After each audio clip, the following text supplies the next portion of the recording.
আসসালামু আলাইকুম।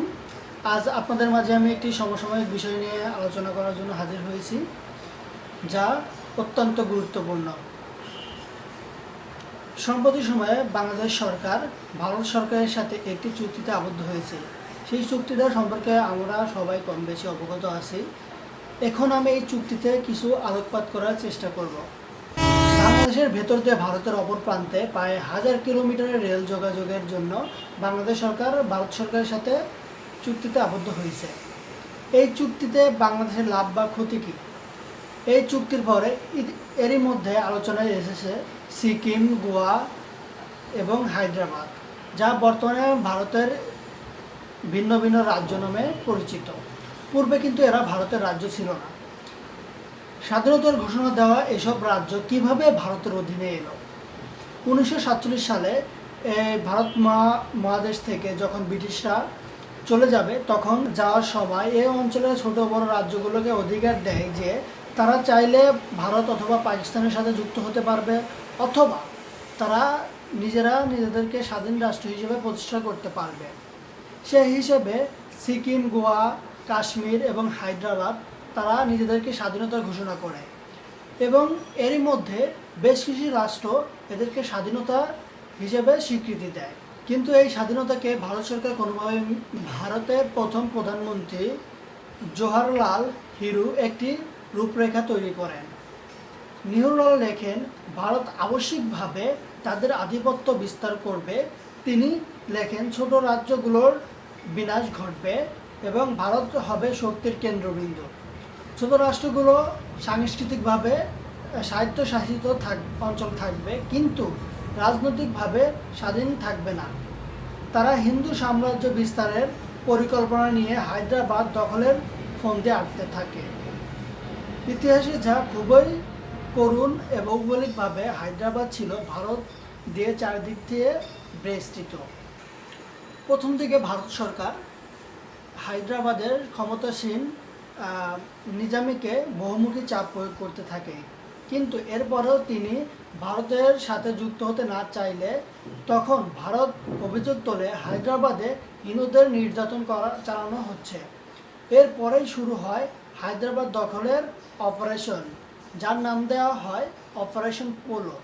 হিন্দুদের উদ্ধারের নাম করে 1948 সালের 13 সেপ্টেম্বর থেকে 18 সেপ্টেম্বরের মধ্যে তারা হায়দ্রাবাদ দখল করে। এই 5 দিনের যুদ্ধে তারা গণহত্যা, দখল, ধর্ষণ এবং অমানবিক নির্যাতন চালায় হায়দ্রাবাদের জনগণের উপর। বর্তমানে বাংলাদেশের প্রেক্ষাপটটা কি আপনারা সেই হায়দ্রাবাদের সাথে তুলনা করতে পারছেন না? আপনারা জানেন বা আমরা জানি, সবাই জানি যে বাংলাদেশ 3 দিক দিয়ে ভারত দিয়ে ঘেরা। এখন এর মধ্যে বাংলাদেশের মাঝখান দিয়ে বুক চিরে যে ইন্ডিয়ার রেল লাইন প্রকল্পটা চালু হতে চলেছে, এটি বাংলাদেশের জন্য কীরূপ হুমকি স্বরূপ। এরই মধ্যে ভারত চট্টগ্রাম এবং মংলা বন্দর ব্যবহার করছে। আবার সড়কপথেও গাড়ি বাংলাদেশের এক প্রান্ত থেকে অপর প্রান্তে দাপি।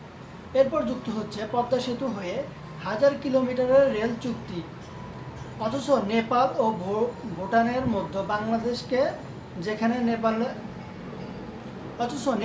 ও ভুটানের মধ্যে যোগাযোগের জন্য বাংলাদেশকে মাত্র ভুটান সীমান্তে 40 কিলোমিটার এবং নেপাল সীমান্তে 18 কিলোমিটারের করিডোর দেওয়া হচ্ছে না, যেখানে বাংলাদেশের নেপাল এবং ভুটানের সাথে যোগাযোগ করতে সময় লাগবে মাত্র 20 থেকে 40 মিনিট।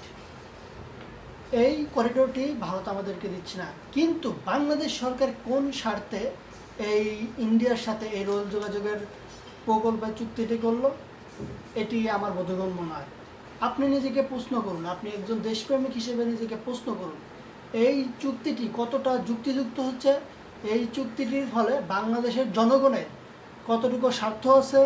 বাংলাদেশ জনগণ এই চুক্তিকে মানে কিনা? আর বাংলাদেশ সরকার বাংলাদেশের জনগণকে এই সিদ্ধান্তে চাপিয়ে দিল কিনা? আপনারা দেখেন, এই তিস্তা প্রকল্প বাংলাদেশের যেটা ন্যায্য অধিকার সেটি ভারত দিচ্ছে না। তিস্তা চুক্তি থেকে তারা নিজেদেরকে প্রত্যাহার করে নিচ্ছে। আবার যেই তিস্তা প্রকল্পে চীন আমাদেরকে অর্থায়ন করে কারিগরি সাহায্য করে আমাদেরকে এটি করে দিতে চাচ্ছে, ভারত সেখানে বাগড়া দিচ্ছে। এখন ভারত চাইছে যে তারা এই তিস্তা প্রকল্প করবে। আপনি বলুন তো, তারা তো যদি তিস্তা চুক্তি করে তাহলে কি আমাদের এই বিপুল অর্থ খরচ করে আমাদের তিস্তা প্রকল্পের প্রয়োজন আছে? প্রয়োজন নেই।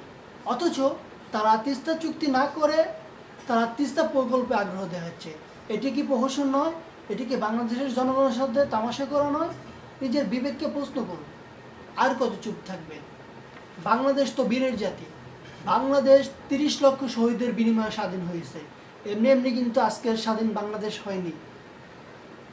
বাংলাদেশ সরকার এই চুক্তির মাধ্যমে বাংলাদেশকে একটি হুমকির মাধ্যমে ফেললো কিনা আপনারা দেখুন। যদি কখনো তারা এমনটা করে যে তারা এই রেলের মাধ্যমে তারা ওপেন বিভিন্ন মারণাস্ত্র বহন করলো তাদের দেশের এক প্রান্ত থেকে অপর প্রান্তে, কোনো কারণে তারা সেটা বাংলাদেশের মধ্যে একটি দুর্ঘটনার মাধ্যমে সাপোজ কেউ যদি করে কোনোভাবে, তারা তখন কি করবে? তারা বলবে যে আমাদের রেলকে নিরাপত্তা দিতে হবে। তারা তখন তাদের সৈন্য জওয়ানদেরকে পাঠাবে বাংলাদেশে। তখন কি বাংলাদেশের স্বাধীনতা হুমকির মধ্যে পড়বে না? বাংলাদেশ তো বীরের জাতি, বাংলাদেশের জনগণ তো বীরের জাতি। তাহলে আর কত চুপ থাকবে? আর কত বন্দুকের নলের ভয়ে চুপ থাকবে? আপনারা জাগ্রত হন, শিক্ষিত সমাজ জাগ্রত হন, এই অন্যায়ের বিরুদ্ধে রুখে দাঁড়ান। আমি জানি না আজকে এই কথাগুলো বলার পরে আমার কোনো চাপ সৃষ্টি হবে কিনা আমার উপরে, কিন্তু আমি নির্ভীকভাবে বলতে চাই, যতই চাপ আসুক আমার উপরে আমি এই চাপকে মাথা পেতে নিব, কিন্তু এই অন্যায়কে আমি মাথা পেতে নিতে পারবো না। বাংলাদেশ আমার জন্মভূমি, বাংলাদেশকে আমি ভালোবাসি। কোনোভাবেই বাংলাদেশের স্বাধীনতা সার্বভৌমত্ব হুমকির মধ্যে পড়বে এরকম কোনো কর্মকাণ্ডকে আমি কখনোই সমর্থন করি না, করব না। ইনশাআল্লাহ জয় বাংলাদেশের জনগণের হবে।